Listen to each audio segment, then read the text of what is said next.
estábamos hablando, gente, de la desviación cubital de los dedos, ¿verdad? Habla acá de puño en dorso del camello, habla también, ¿verdad?, del síndrome del túnel carpiano, ¿verdad? Que estaba mencionando, ¿sí? En esta imagen de las lesiones tardías o la destrucción que se produce a nivel de los cartílagos que afectan frecuentemente a la mano, ¿verdad?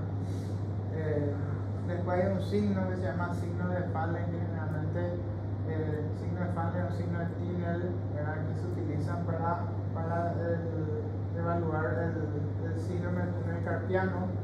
Esto es característico, gente, del paciente con artritis reumatoidea, pero eso ya es una etapa tardía ya de lo que es la artritis reumatoidea, ¿verdad? Una afectación bastante característica, ¿verdad? Otra cosa que se puede ver a nivel de la rodilla, ¿verdad?, que son una afectación menos frecuente ya, el quiste de Baker o el signo de la tecla del paciente con artritis reumatoidea. Se puede también ver a nivel de la columna cervical subluxación atlantoaxial, ¿verdad?, que es menos frecuente, pero se puede ver, en fin. Y después tenemos, gente, las manifestaciones extraarticulares de la artritis reumatoidea. Dentro de las manifestaciones extraarticulares tenemos la cutánea, en donde podemos ver nódulos subcutáneos, eritema palmar, infartos distales, ¿sí? Vasculitis necrotizante, ¿verdad? Ya le digo a ustedes que las manifestaciones extraarticulares son menos frecuentes. En la piel podemos encontrar nódulos subcutáneos en un 20 a 25%, generalmente en las áreas sometidas a presión como codos, tendones, extensores, flexores de la mano, pies, tendones de Aquiles, ¿sí? Entonces los pacientes con esos nódulos subcutáneos, como vemos en esta imagen, entonces pueden sospechar ustedes artritis reumatoidea. Puede haber una vasculitis reumatoidea en donde vemos pliegue de la uña pulpejo de los dedos o vasculitis grave con afectación distal, con necrosis inclusive distales. Podemos tener también manifestaciones extraarticulares a nivel ocular, en donde se puede encontrar el síndrome de Sjögren, episcleritis o escleromalacia perforante. Generalmente cuando nosotros encontramos esas lesiones a nivel de los ojos, lo que hacemos es derivarla al oftalmólogo, y muchas veces el oftalmólogo llega al diagnóstico por estas lesiones que encuentra a nivel ocular, ¿sí? Entonces, dentro de las manifestaciones extraarticulares hablamos de epiescleritis difusa, ¿sí? Y acá hablamos que los vasos están dilatados, enrojecidos, inclusive se puede ver un nódulo a nivel ocular, ¿verdad? Entonces tenemos imágenes de afectación extraocular oftalmológica. Y también puede verse comprometido el pulmón. A nivel pulmonar, que podemos encontrar en pacientes con artritis reumatoidea, y a nivel pulmonar podemos encontrar derrame pleural, nódulos reumatoideos en el parénquima, cavitación, neumotórax, fibrosis intersticial difusa, neumonitis, el síndrome de Kaplan, ¿sí? Entonces podemos ver afectación ocular, podemos ver afectación pulmonar, ¿sí? Podemos ver nódulos subcutáneos, ¿sí?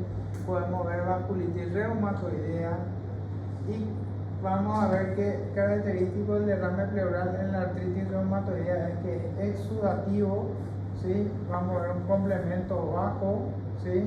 Vamos a ver leucocitos menor a 5000 y la presencia de factor reumatoideo. Y podemos encontrar también la glucosa marcadamente disminuida sin proceso infeccioso característico, ¿sí? Recuérdense que la glucosa se encuentra disminuida en los procesos infecciosos, ¿verdad? Entonces aquí tenemos una imagen, una radiografía, y tenemos tomografía en donde vemos esas imágenes nodulares que pueden afectar al pulmón, ¿sí? Después tenemos también manifestaciones extraarticulares cardíacas, neurológicas, y también podemos ver que se puede encontrar una nefropatía a nivel de las manifestaciones extraarticulares. Dentro de la cardíaca vamos a ver que podemos tener pericarditis, ¿sí? Podemos tener infarto por vasculitis de la coronaria, podemos tener nódulos reumatoides en el miocardio y podemos tener trastornos en la conducción. Todas estas afectaciones extraarticulares, las artritis reumatoides, son mucho menos frecuentes, ¿verdad? Es más, yo nunca vi una afectación cardíaca por artritis reumatoidea, ¿verdad? Y después podemos tener afectaciones neurológicas como nódulos reumatoides del meninge, síndrome del túnel carpiano, que es frecuente, neuropatía cervical con una subluxación de la articulación que ya vimos, mononeuritis múltiple, vasculitis cerebral, y la nefropatía membranosa asociada a artritis reumatoidea o nefropatía asociada a medicamentos usados en la artritis reumatoidea. Entonces las manifestaciones extraarticulares son bastante difusas, ¿sí? Por lo que generalmente llegar al diagnóstico, cuando tienen ustedes pacientes con afectaciones difusas extracardíacas, llegar al diagnóstico es un poquito más complicado, pero no se puede descartar cuando ustedes no tienen causa conocida de esa patología que estuvimos mencionando, ¿sí? Entonces ustedes dentro de las afectaciones neurológicas o dentro de las afectaciones que podemos tener, ustedes pueden tener neuropatía periférica por compresión, pueden tener vasculitis, pueden tener mielopatía cervical o pueden tener afectación de nódulos del sistema nervioso central por nódulos reumatoides o vasculitis cerebral, ¿sí? Bueno, después ustedes tienen una escala para llegar a clasificar o que les orienta a ustedes al diagnóstico también de la artritis reumatoidea, y van a ver gente que tiene una puntuación esta escala, y en esta escala hablamos de compromiso articular, hablamos de serología y hablamos de reactantes de fase aguda y hablamos de duración de los síntomas también, ¿sí? Si ustedes se fijan, cada una de estas escalas tiene puntuaciones, ¿sí? Y dentro de compromiso articular depende, generalmente, como ustedes saben, que las articulaciones más afectadas en la artritis reumatoidea son articulaciones pequeñas, ¿verdad? Entonces, si habla de afectación de una articulación grande, nomás habla de 0 puntos. Si hablamos de más de 10 articulaciones, al menos una articulación pequeña habla de 5 puntos. Después van a ver que dentro de la serología, si tenemos factor reumatoideo positivo y anti-CSP, que nosotros le decimos, o ACPA, que habla acá, fuerte positivo, entonces 3 puntos. Entonces esta escala ustedes pueden leer cuando estudian. No se le va a preguntar puntuación a ustedes, pero se les puede preguntar qué orientación o qué ustedes tienen que tener en cuenta para llegar al diagnóstico de artritis reumatoidea. Y si ustedes se fijan, es afectación articular, ¿sí? Es el tiempo, es la presencia de factor reumatoideo y de anti-CSP positivo, ¿sí? Y habla también de PCR y el eritrosedimentación para orientar al diagnóstico. ¿Está bien? ¿Sí? Argel, ¿verdad? Entonces, para el diagnóstico, gente, de la artritis reumatoidea, que tenemos en cuenta generalmente lo que le dije, la artritis, o sea, la rigidez matutina, la artritis de 3 o más áreas, después la presencia de simetría, de afectación articular, generalmente artritis de las manos, la presencia de nódulos reumatoideos también, factor reumatoide y alteraciones radiográficas. Lo que más frecuentemente van a encontrar es rigidez matutina, la artritis de 3 o más articulaciones, esto que es simétrica, y la afectación de las manos en la artritis reumatoide. Después los otros orientan al diagnóstico. Y esto es lo que estábamos mencionando, la presencia serológica de el factor reumatoideo y la presencia serológica de qué? del anti-CCP, ¿sí? Antipéptidos citrulinados cíclicos, anti-CCP, que es lo que le estaba mencionando. Y el anti-CCP generalmente es muy específico. Si ustedes encuentran, probablemente es porque es positivo para artritis reumatoidea. Y después tenemos marcadores de fase aguda, que es eritrosedimentación, PCR, la anemia de enfermedades crónicas. Pueden encontrar trombocitosis, leucocitosis, leucopenia, ¿sí?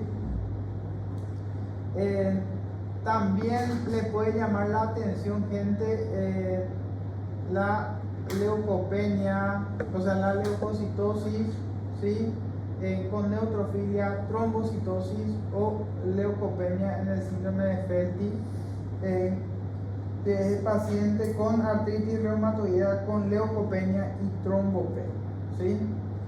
Y los reactantes de fase aguda que generalmente ustedes encuentran alterados en pacientes con artritis reumatoidea.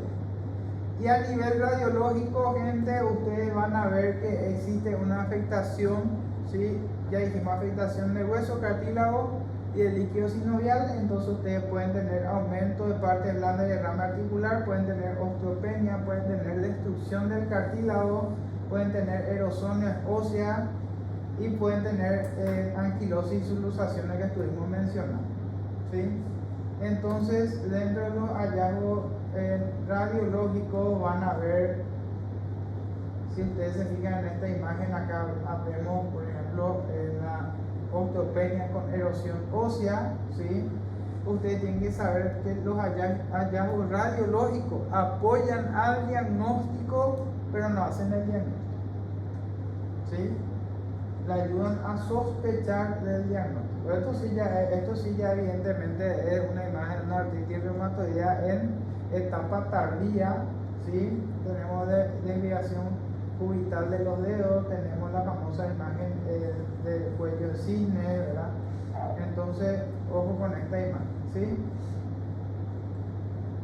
Bueno, a tener en cuenta, gente, que ustedes pueden utilizar, ¿sí? La artrocentesis para descartar artritis séptica o artropatía por cristales, ¿sí? Pero generalmente la artrocentesis no se utiliza para el diagnóstico de la artritis reumatoidea. Ya vimos que el diagnóstico es clínico y es serológico por lo general.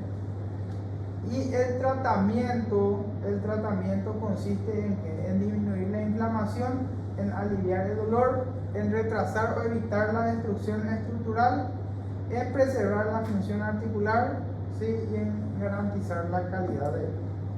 Ojo, gente, que la artritis reumatoidea no se cura, pero se trata. No se cura, pero sí se trata, ¿sí? Entonces, generalmente el tratamiento está a cargo del reumatólogo, ¿sí? Y generalmente el tratamiento en etapa temprana, o sea, en fase aguda del dolor, se hace con AINES, y en inicio de la remisión ya el tratamiento generalmente van a haber pacientes tratados con metotrexate y con glucocorticoides. Entonces van a ver, que no les sorprenda, pacientes con artritis reumatoidea que se encuentran tratados con prednisona y con metotrexate. ¿Está? El famoso MTX. Y después están bueno, esto se usa en el inicio de la enfermedad, ¿verdad? Los antiinflamatorios no esteroideos para el tratamiento de los síntomas como el dolor, ¿verdad? Eso es lo que le dije, pero en los fármacos moduladores de la enfermedad ya son los glucocorticoides y el metotrexate. Y bueno, y eso es, ¿está bien?